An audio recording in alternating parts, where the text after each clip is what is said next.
Good morning and welcome to Pepperdine School of Public Policy. I'm Pete Peterson, Dean of the school, along with our Davenport Institute for Public Engagement. We're excited to host today's Election 2.016 conference.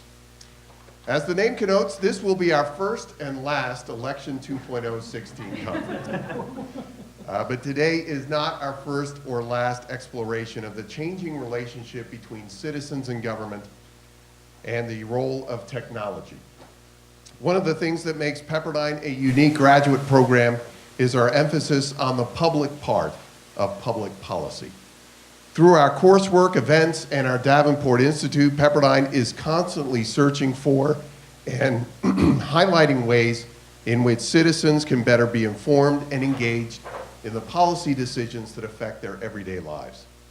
So while today may be our first and last Election 2.016 conference, we're already thinking about our Election 2.020 conference. One thing is for sure, many of the new technologies we see today will become standard in election administration and campaigns by then, but some may not. As I was preparing my remarks for this morning, I looked back over some past articles and interviews on civic technology and stumbled upon a June 2007 interview from Mother Jones magazine and David Ahl, one of our first popular campaign technology consultants. To the first question, what is the most exciting new use of technology in politics? Ahl forecast, and I quote, "I think the biggest impact that hasn't yet been realized is that now you can contribute money through MySpace. Entrepreneurs are going to be figuring out ways to better utilize social communities or sock nets and truly mining your data because MySpace and those other things are just profiles where people put favorite movies, favorite everything else. So it will be a new form of targeting a message," unquote. Well, we've come a long way from MySpace and sock nets. But we shouldn't delude ourselves into thinking that this evolution in civic tech ends in 2016. Which is why the Pepperdine School of Public Policy and our Davenport Institute remain committed to researching and promoting the exciting relationship between citizens and government mediated by technology, always remembering that there's a public in public policy. Before we begin with our first panel, a few words on logistics. As you can see from the conference brochure, which I hope you were able to pick up or is at your table or desk, mirroring technology itself will be moving very fast through a series of panels, looking first at different aspects of civic technology with 2 panels before our lunch and keynote and 3 panels afterwards. All panels will be held here in our Wilburn auditorium, but we will be hosting lunch and our lunch keynote conversation in the Mazzillo Family Executive Dining Center, which is straight through those doors, hallway doors, and to the left, and I'm sure we'll have some signage there indicating where to go. A Twitter note, if you'd like to tweet out about today's panels, as you see on the back of your conference brochure, the conference hashtag is hashtag 2.016, and the Twitter handles are at Davenport Inst and at Public Policy. Also, today's conference is part of LA Innovation Week, and to post to that feed, the hashtag there is hashtag ILA20616. Hopefully you got the word that we, at the conclusion of today's conference, have added a happy hour reception from 5:30 to 6:30, just down the hill across the street from the Malibu Pier at Casa Escobar. With the speed of today's agenda, it will be a terrific chance to catch up with our panelists and others you meet today, and I invite you all to that gathering. I want to thank a few people for making today happen. First, I want to thank our main sponsor for today's conference, the Democracy Fund, and we're delighted that one of their program assistants, Chris Crawford, can join us today. Thank you, Chris. I also want to make it a special point to thank Chris at Casa Escobar, as they are also sponsoring our happy hour reception today. I also want to thank the very hardworking staff here.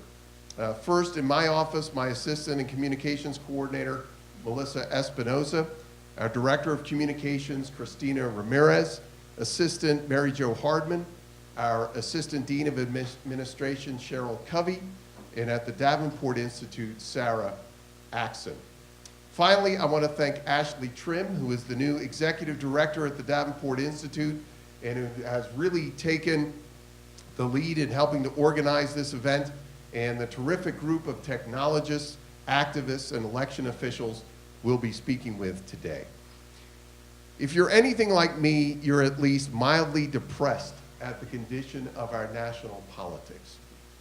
As I know most of the panelists here today, one of the things I'm so excited about is that there are people without a significant partisan reason are working every day to make sure we as citizens are better engaged and informed so that we can truly make our government of the people, by the people, and for the people. So as we sit here on America's most beautiful graduate policy school campus, let's commit the next few hours to looking at ways we can help heal this body politic through the balance of deliberation and technology. So without further ado, please welcome up our first panel titled Informed Voting in the Information Age, moderated by Ashley Trim.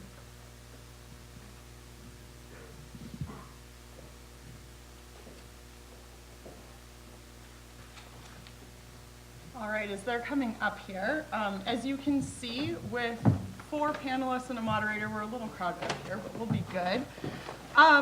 In thinking about this panel on informed voting in the information age, I was reminded of one of my favorite moments in British sketch comedy, because who doesn't have a favorite moment in British sketch comedy, from a show called John Finnemore's Souvenir Program, which features the ghosts of Emmeline Pankhurst and the ghost of a World War II soldier who come back into this world to give us an important public service announcement and clear up a misconception. In this sketch, Emmeline says, "We did what we did so that you would be free to vote. But if you can't be bothered to find out what you're voting on or who the candidates are, then by all means give it a miss." And the World War II soldier jumps in and says, when people say it doesn't matter who you vote for, what you vote for, as long as you vote, they kind of have that the wrong way round. It matters loads who you vote for. That's the whole point of voting. And I think I like this sketch because as an advocate of civic engagement, we do tend to not talk about that too often. Thankfully, in the last few years, conversations about what informed voting looks like have become more front and center, and oftentimes they focus on the ability of technology to make us more informed voters. And yet, there still seems to be a bit of a challenge here to the idea that access to information and being an informed voter are not necessarily the same thing. It's hard to look at our current national election and not feel that there's some sort of a disconnect between access to information and making an informed decision. So I'm joined today by a panel of people up here who are committed to a vision of creating informed voters, and they're going to tell us why that problem occurs and how to fix it, right? That's Yes. our goal here. Okay, great. So I would like to introduce our panel. Sitting next to me is Daniel Newman, who is the president and co-founder of MapLight. He was named one of Fast Company's 100 most creative people in business in 2010 for his work at MapLight. And prior to MapLight, he founded Say I Can, which is a speech recognition software firm, and has written 3 books on speech recognition software. He has an MA in psychology from UC Berkeley and a BA in biomedical ethics from Brown University, and was a 2011 to 13 network fellow at the Edmund J. Safra Center for Ethics at Harvard University. And then I'm making sure that I have the order of people sitting here correct. So next to him is Kamy Akhavan. And Kamy has served as managing editor of ProCon.org since December 2004 and as president of ProCon.org since December 2010. He has more than 20 years of experience making serious educational content, entertaining, accessible, and affordable. And if you tune into national media, you may have seen or heard him interviewed on Reuters, Associated Press, Fox News, ABC, NPR, CNN, and CBS, so basically everywhere. Kamy was born in Iran. He grew up in southern Louisiana, and he has now lived here in California for over 20 years. He holds a BA and an MA in history from UCLA. And then next to him is Nate Kaplan, who is the executive director and the founder of SeePolitical. He started out his career as a legislative aide in the Massachusetts State Senate before working in Boston's trial court system as a juvenile probation officer. But then at the age of 24, he became the youngest candidate in his central Massachusetts district to receive a major party nomination when he ran for state representative. He has a master's degree in public policy from the University of Southern California, but we here at the Pepperdine School of Public Policy forgive him for that. And he earned that while he was working as a communications, legislative, and district director for Los Angeles City Council members Bill Rosenthal and Mike Bonin. And then finally, last but definitely not least, we have Hunter Scarborough, who's a local for us here. And he is the founder and chief executive officer of Voter. This was named the #1 up-and-coming app of 2016 by Newsweek, and is a platform that allows voters to find the politicians, corporations, and causes that support their views. It's often dubbed Tinder for politics, and we'll find out why a little more. It analyzes big political data in order to bring information to voters. And Hunter is a lead proponent on leveraging technology in the political process and has spoke most recently at Mark Zuckerberg's Foundation on Immigration Reform, Forward.us, and on NPR's Hack the Vote.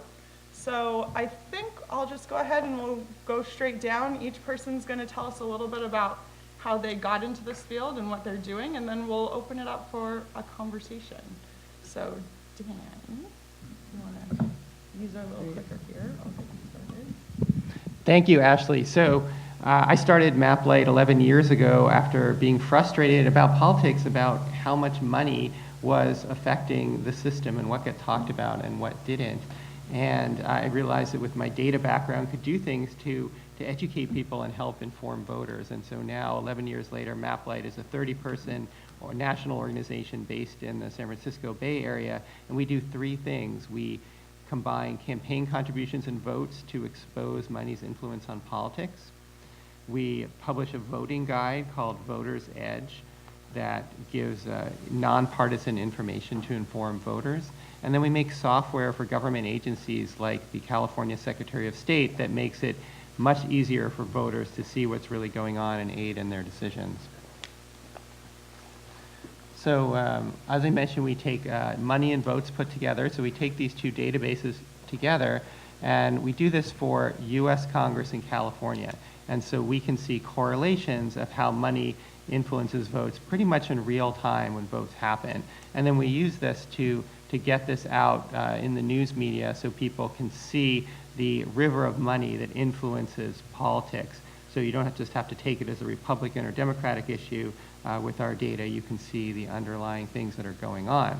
And for example, after the Ferguson shooting, MapLight the next day after that shooting became a national story, found that there was a congressional program that provided military weapons to local police, and there was a congressional vote to keep this program going. And the members of Congress that voted to keep this military weapons program going for local police got 70% more money from defense companies than the lawmakers who voted to stop this program. We put that out rapidly after the shooting occurred, and it generated articles in CBS News and The Economist and a bunch of other publications.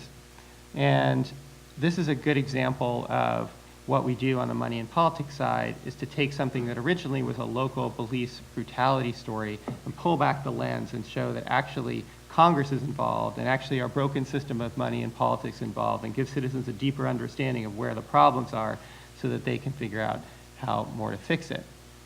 And our media reach in the last year, where our data was cited in 2,200 news stories, it's about 6 per day, reaching about 95 million people in terms of readership. So the second part of what we do, as I mentioned, is voting information, and we publish a website called Voter's Edge, and in California it's a joint project with the League of Women Voters Education Fund and MapLight. And this is something that all of you who vote in California or in Illinois or in New York can use right now this election season. You go to votersedge.org and you type in your zip code and your address, and it'll tell you who's on your ballot all the way down to the local level. So even the school board, even the local judges, it shows you who's endorsing the candidates. In many cases, it shows the campaign finance information. So this is designed as a breath of fresh air in the pollution that's all the negative advertising in the mailers. You go to votersedge.org, and it has all the information you need to figure out how to vote in your own best interest. So for example, here's a U.S. Senate race in California. The two candidates, if you scroll down the page, you can see their top priorities, their experience. You can see the top funders of their campaign. And you can also see both the state and the local ballot proposition. So here's, for example, Prop 61 on prescription drug costs, what this proposal would do, all nonpartisan, unbiased information, who the top funders are. You can see the drug companies on the no side have given much more money than the groups on the yes side in this case. So that's a quick overview of Voters Edge. And then third, we do projects, as I mentioned, with government agencies. And here's one that just launched yesterday morning to the public. And this is now live on the website of the California Secretary of State. It's called the Quick Guide to Props. And if you go to the California Secretary of State, it's linked right there on the home page. And this is the state's guide to ballot measures in a simple, easy-to-use format for citizens. As you know, there's 17 California ballot measures. You can click on a ballot measure and see, for example, Prop 67, a ban on single-use plastic bags, what the measure would do, the money raised on the measure, in this case, the no side, much more money. And you can see that that's actually coming from plastics companies that make these plastic bags that wants a no vote. And all this information, never before been so easy to access. It's like the 21st century version of that thick booklet that we all get in the mail. So I'll stop there and look forward to hearing what other panelists have to say. All right, we'll move on to Kamy.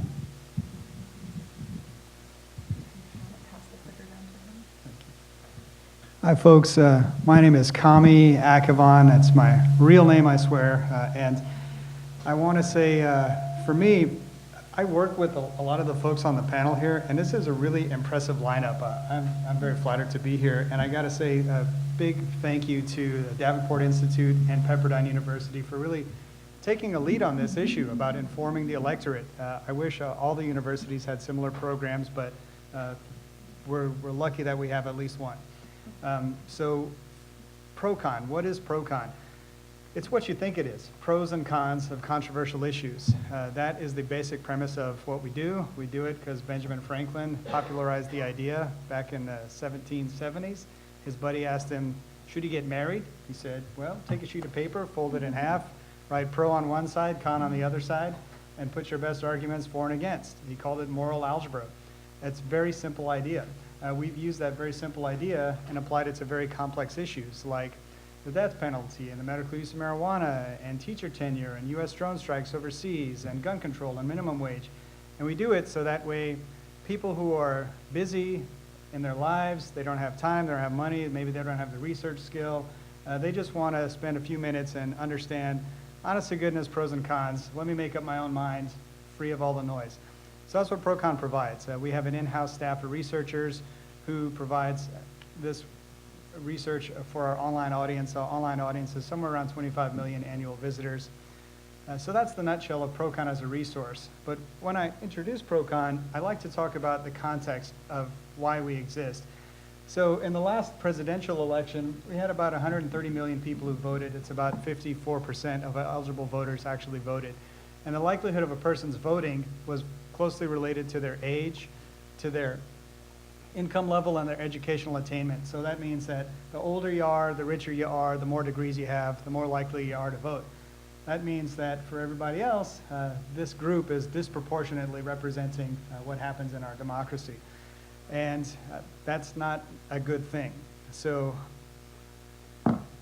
we started looking at where do voters get their information from? And we looked specifically at millennials. Of our audience of 25 million, about 40% of them are under the age of 25.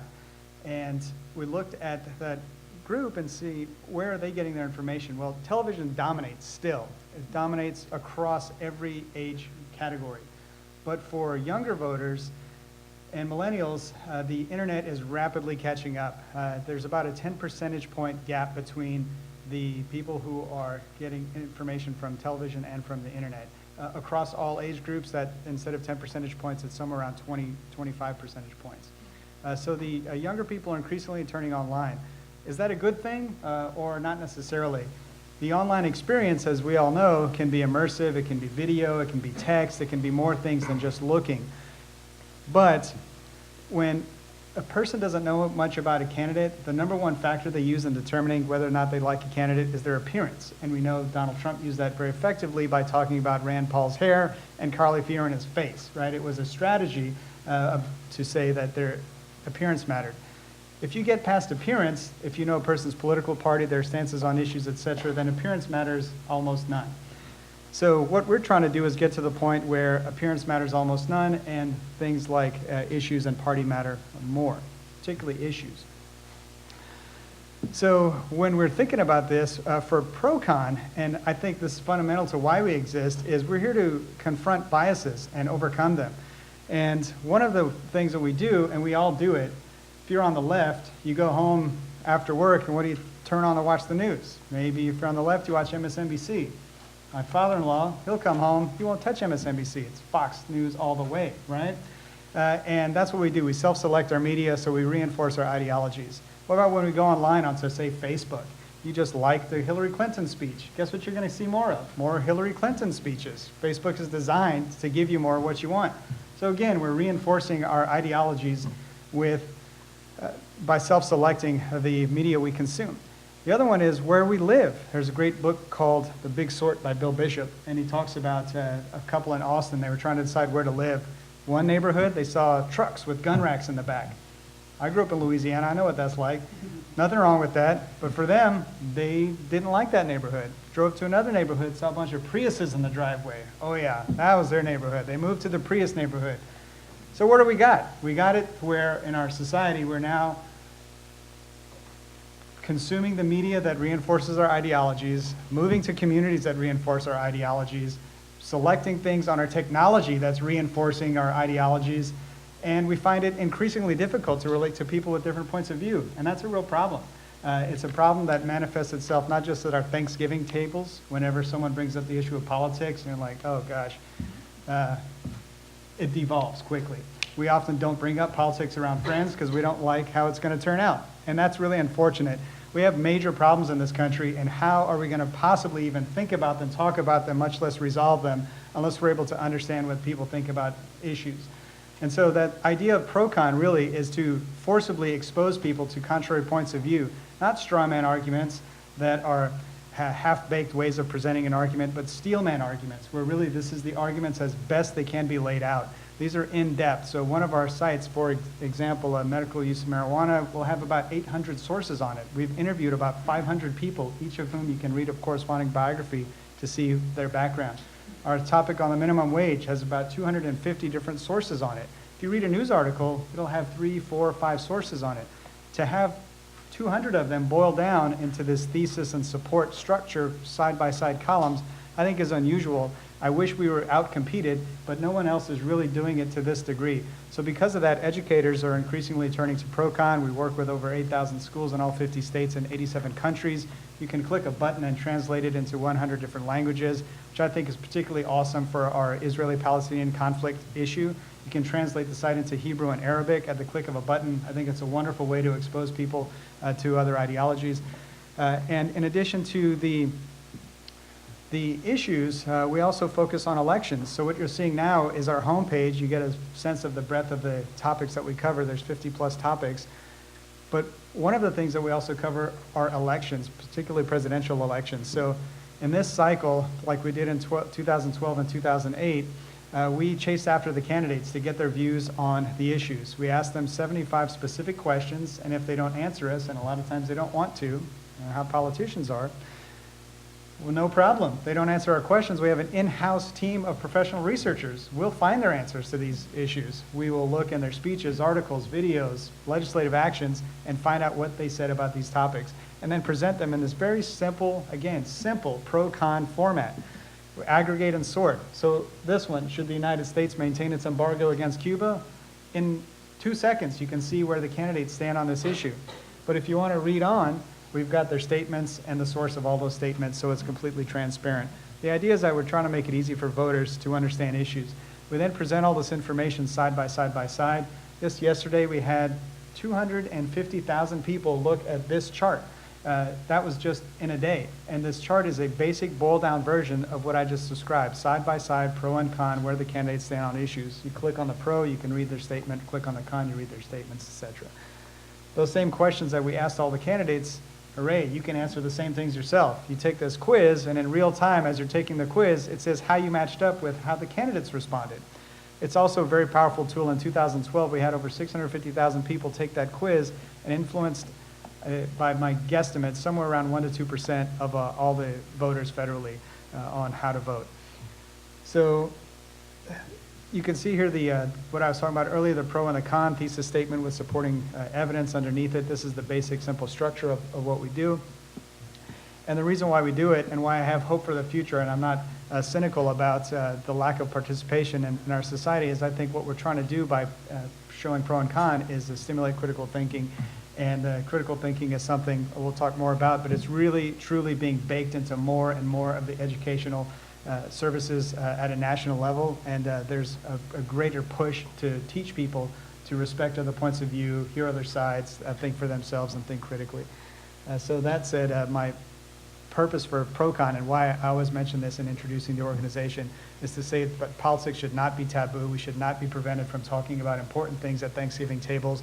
We need to have more coffee talk type discussions with our family members where we're at Starbucks, we're really engaged, we're really communicating, we're really hearing one another so that we can talk about issues openly and honestly, and we can disagree without being disagreeable.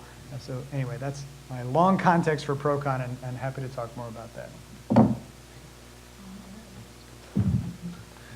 All right, good morning, everybody. My name is Nate Kaplan. Thank you, Davenport Institute, for hosting this fantastic event. Very timely.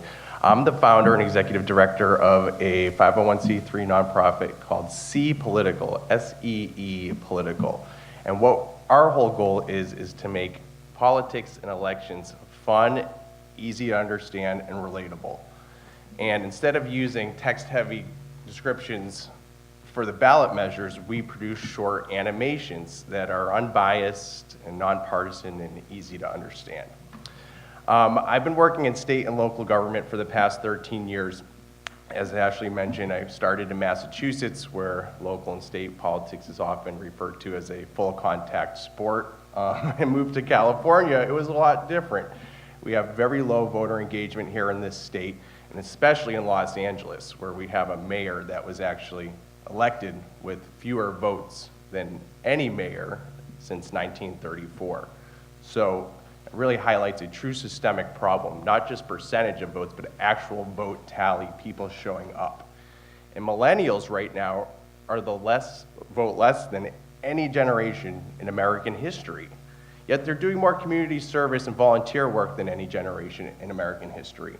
So there's a major disconnect when you get a freshman on this campus this 250-page voter guide and say, hey, good luck, go figure out how to vote on these very important decisions for the first time ever. I hope you have several hours and no test lineup this week, because this is a truly trying, difficult feat even for trained policy analysts. I came up with this idea in 2008 when I was working for the Los Angeles City Council. I was working for council member Bill Rosendahl, who represented the west side of LA. Incredible guy, truly an inspiration. And in 2008, I was a fairly new transplant from Massachusetts, and I got a call from the LA Times wanting to know how he was going to vote on the ballot measures. And I said, ballot measures? What are those?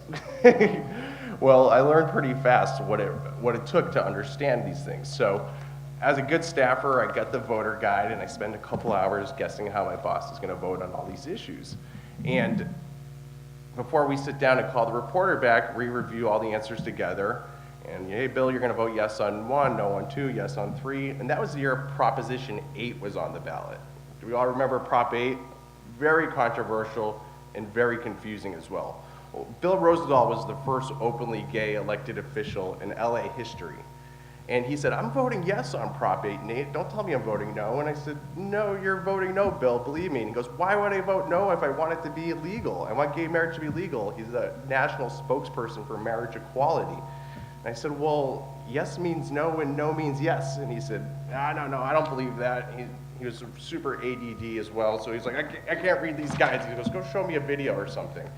And I go back to my office and I try to find a video that simply explained what Prop 8 meant. And there was nothing there. It was, if you vote yes, you go to hell. You vote no, you're gonna go to hell. There was nothing that just said this is what Prop 8 meant. And we had to bring on other staff and spend about a half hour longer convincing a guy who's worked in politics for over 50 years how to make the most important vote of his personal life. So I said, this isn't right. If this guy can't do it, what are the rest of California supposed to be doing? So that's when we invented and came up with the concept of SeePolitical, creating short animations that give voters and viewers at least enough information to make an educated decision. Now, it is a delicate balance because there's only so much you can fit in 90 seconds. So we're not saying we're diving deep into the financials and major social policies that might unfold if these pass or fail, but we give viewers enough information for many of them, that's enough for them to know what a yes or no vote means, so they feel confident on election day to cast a vote.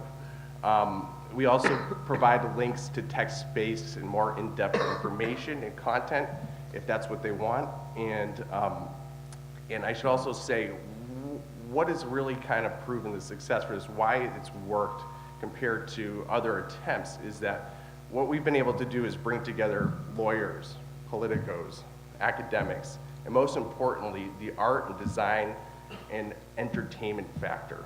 Everyone complains, why doesn't Hollywood help us with this problem? And we actually found a solution by being able to partner with an incredible animation studio here in Los Angeles.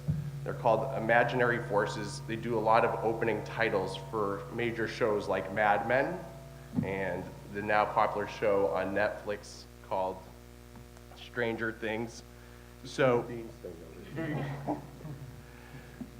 a crucial element, and what we feel has been lacking, especially from official resources like the Secretary of State's office, is a well-designed, smart design functionality of this information. The way we consume information now and the way we consume content is changing and evolving rapidly. We want the information quicker. We want to get in and out. We all have busy lives. And text-heavy based formats, especially something like this, just doesn't work and will continue to highlight the lack of voter enthusiasm, I think, in the future.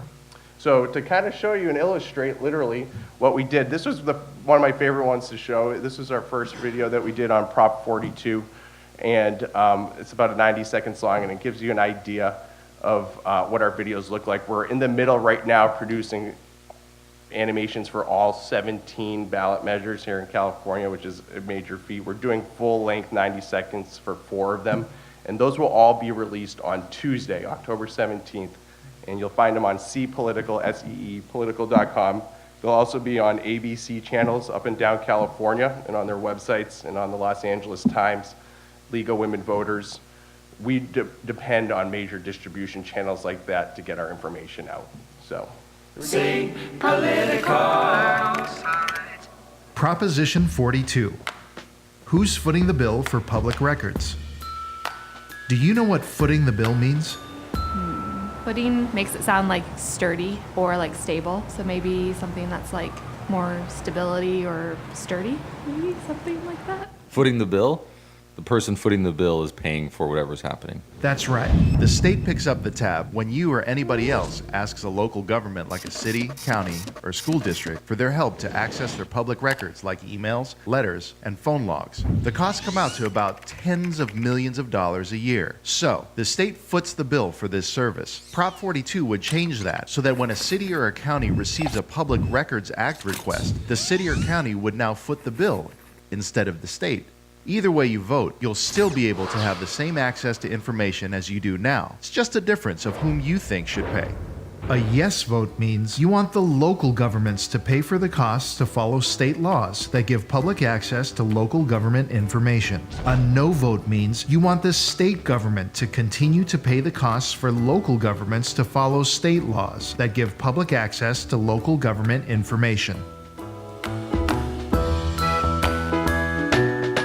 Easier than reading several pages, 100 pages of information. But another point I want to stress is that we translate these into Spanish, and then we've started doing them in Farsi and Mandarin and Cantonese. So non-native English speakers are the most disenfranchised voters in this country. So providing this information in a dialect that works for them and is easy to understand is very important for us. Thanks.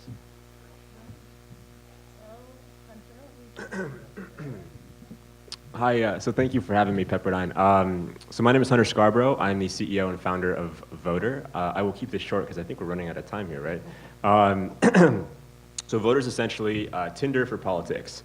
So you answer a handful of questions based on your political beliefs. We show you which candidates support the same issues that you do, and most importantly, have a track record to back that up.